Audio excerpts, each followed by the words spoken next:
কথা মনত ৰাখিব বোলে 10,000 পালো ঘৰত আৰু এটা বাচ্চা জন্ম হৈ গল বাস্তাত 4টা হৈ গল 25টো নহব 50টো নহব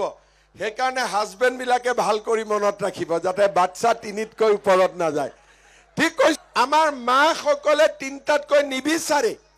কিন্তু আমাৰ দেউতা সকলে কেতিয়াবা 4টা 5টা 6টা 8টা 9টা বিচাৰি দিয়ে গতিকে কি লাগিব 3টা হৈ গল আৰ 3 নম্বৰটো যদি আল্লাহ তোক লড়া নিদিয়াৰ কোৰ পৰা লড়া হব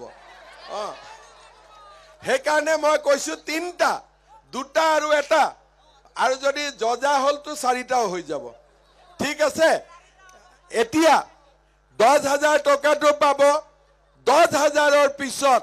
25টো পাব আৰু 25,000টো ভালকৈ খৰচ কৰিলে আমি মহিলা সকলক 50,000 টকালৈকে দিম আজি আপোনালোকে লিখি লওক কথা মনত ৰাখিব বোলে 10,000 পালো ঘৰত আৰু এটা বাচ্চা জন্ম হৈ গল বাস্তাত 4টা হৈ গল 25টো নহব 50টো নহব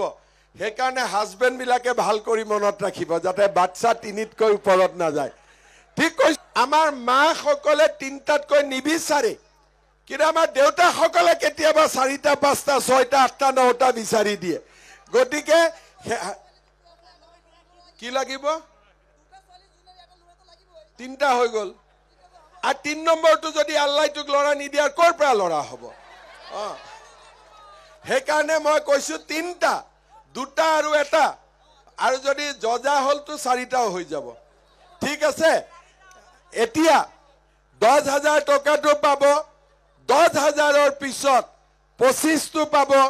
আৰু 25,000টো ভালকৈ খৰচ কৰিলে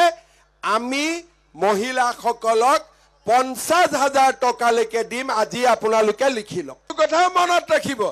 বোলে 10,000 পালো ঘৰত আৰু এটা বাচ্চা জন্ম হৈ গল বাস্তাত 4টা হৈ গল 25টো নহব 50টো নহব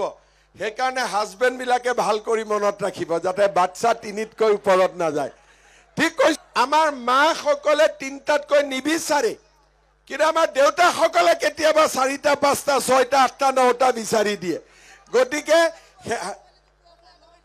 কি লাগিব 3টা হৈ গল আৰ 3 নম্বৰটো যদি আল্লাহ তোক লড়া নিদিয়াৰ কোৰ পৰা লড়া হব সেইকাৰণে মই কৈছো 3টা 2টা আৰু এটা